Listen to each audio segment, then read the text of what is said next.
ડીસાની ભાજપ શાસિત નગરપાલિકામાં ભાજપના જ મહિલા સભ્યો નગરપાલિકા આગળ ધરણા પર બેઠા। વોર્ડ નંબર 4ના લોકોને પીવાનું પાણી ન મળતા ભાજપના સભ્ય આમ આદમી પાર્ટીના સભ્યને સાથે રાખી ધરણા પર બેઠા। ભૂગર્ભ ગટરની કામગીરી દરમિયાન પીવાના પાણીનું પાઇપલાઇન તૂટી જતા છેલ્લા 4 દિવસથી પીવાનું પાણી મળતું ન હતું। અનેકવાર રજૂઆત કરવા છતાં પ્રશ્નોનો કોઈ હલ ન થતા મહિલા સભ્ય નીલાબેન મોતીભાઈ પ્રજાપતિ આમ આદમી પાર્ટીના સભ્ય સાથે નગરપાલિકા આગળ જ બેઠા ધરણા પર। મોડી સાંજે આમ આદમી પાર્ટીના સભ્ય સાથે ભાજપના મહિલા સભ્ય ધરણા પર બેસતા પ્રમુખ સહિત ભાજપના કાર્યકરો પહોંચ્યા। નગરપાલિકા ઇન્ચાર્જ નગરપાલિકા પ્રમુખે પાણીને લઈ બાહેધરી આપતા ધરણા સમેટાયા। रिपोर्ट पर ठक्कड़ी साबरकांठा पानी अमारे गटर खोदाया रही तो आज वहाँ सुधी थी जाए 4 दिवस पानी नहीं आई। पब्लिक बधा अमारी घरे आया बधा ऊभा त्यार 200-300 जणा ऊभा अमारे शू करवानुं हाथ जोड़ीने अमे लोको खाने में वोट मांगवा गया हई तो अहींयानुं काम अत्यारे थावुं जोईए के न थावुं जोईए। नगरपालिकामां जाण करेली बधी जाण करेली छे ने जाण आती तो महोत्सवमां कराय राख्युं लेन शुं काम मागे હવે આયા છે હવે કેસે જી કેવું ના કઈ રાત્રે નગરપાલિકા આગળ તમારે ઉપવાસ ઉપર બેસવું પડ્યું કોર્પોરેટરે।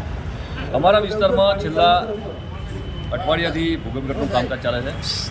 એ ખરેખર 2 દિવસમાં પતી જવું હતું પરંતુ ક્યાંક ને ક્યાંક રાજકારણનો ભોગ બન્યું અને કામ એક અઠવાડિયું ખેંચાઈ ગયું જેના કારણે ત્યાં સ્થાનિક જે ગળીઓ છે એ ગળીઓમાં પાણી બંધ થઈ ગયું કારણ કે ભૂગર્ભ ગટર ખણે એટલે સ્વાભાવિક છે કે પાણીની પાઇપો તૂટે। આજે આખો દિવસ લોકો ત્યાં પોતે મથી અને એ જે પાણીનો પ્રશ્ન તો સોલ્વ કર્યો પણ કમનસીબે સાંજે એવું જાણવા મળ્યું કે ત્યાં કોઈ વાલ બગડ્યો છે। તો અમારા સદસ્યશ્રીઓને મારી એવી માંગ છે કે રાતોરાત એ વાલ રેડી થાય અને લોકોને પાણી મળે કારણ કે ત્યાં ઘણું મોટું ટોળું છે। એ ટોળું અમને બોલાવી રહ્યું છે। અમે ત્યાં રૂબરૂ ગયા ત્યારે અમને એમનો જે ઉગ્રતા હતી ખૂબ વધારે હતી।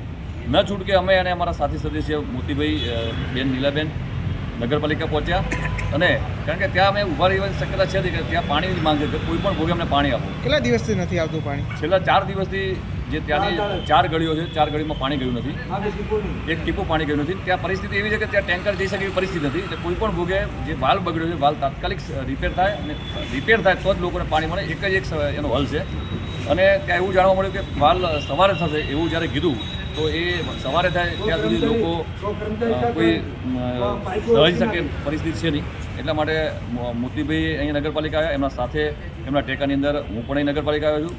અમારા વોર્ડ નંબર 4ના અપક્ષ ઉમેદવાર જગદીશભાઈ મોદીએ પણ કીધું છે ટેલિફોનિક હમણાં કીધું છે કે જરૂર પડે તો હું પણ આવી જાઉં છું। આ બાબતે તમે જે બી જુઓ બાકી દરેક સદસ્યનો ટેકો છે કારણ કે અમારા વિસ્તારની વાત છે।